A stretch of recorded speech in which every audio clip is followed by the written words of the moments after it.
Common Sense by Thomas Paine was written in 1776.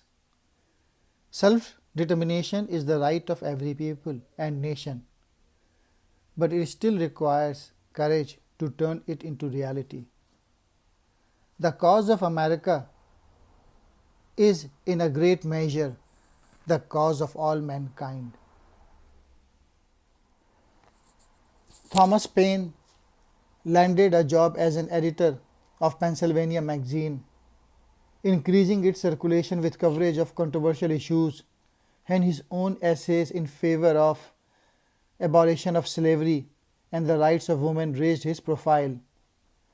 Although it is hard to appreciate now, when the year 1776 began, revolutionary sentiment, while on the rise, was hardly shared by all. The idea of overthrowing British rule was radical, even if the colonial master was largely despised, and even if it won a war, America would have to go through the upheaval of changing laws and institutions.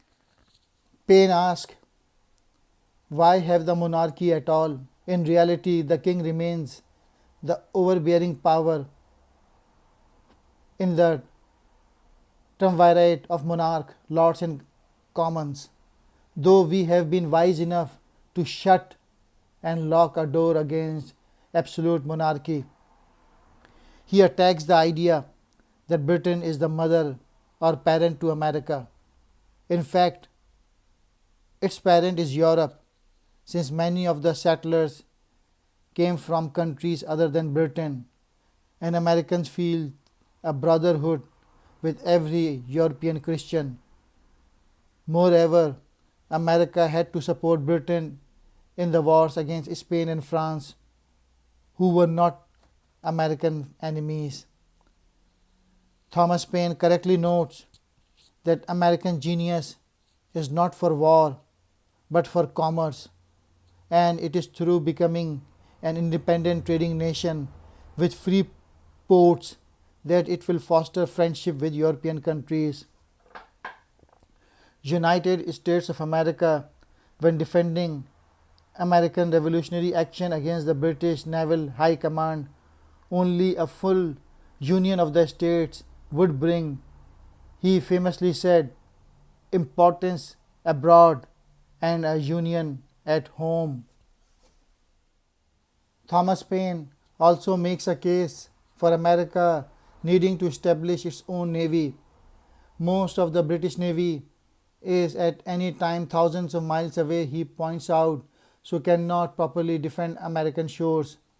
Moreover, unlike many European nations, they have to trade in order to gain the material needed to build navy. In an appendix, Paine notes that although America is but a child in economic terms, its future as a rich nation can be assured, but only if it is able to chart its own course with its own legislative powers. He writes, the birthday of a new world is at hand, and a race of men, perhaps as numerous as all European continents, are to receive their portions of freedom from the event of a few months. Thomas Paine's criticism of the English Constitution was overdone, but he needed to paint things in black and white to create a real enemy so that the benefit of American independence could be clearly demonstrated. Washington hailed the unanswerable reason in Paine's writing and would use his powerful words to motivate his troop. English author William Cobbett wrote, whoever had actually written the Declaration of Independence, Thomas Paine was its real author. But Paine was not able to persuade his friend Thomas Jefferson to include in the Declaration a clause abolishing slavery, so sowing the seeds for the American Civil War.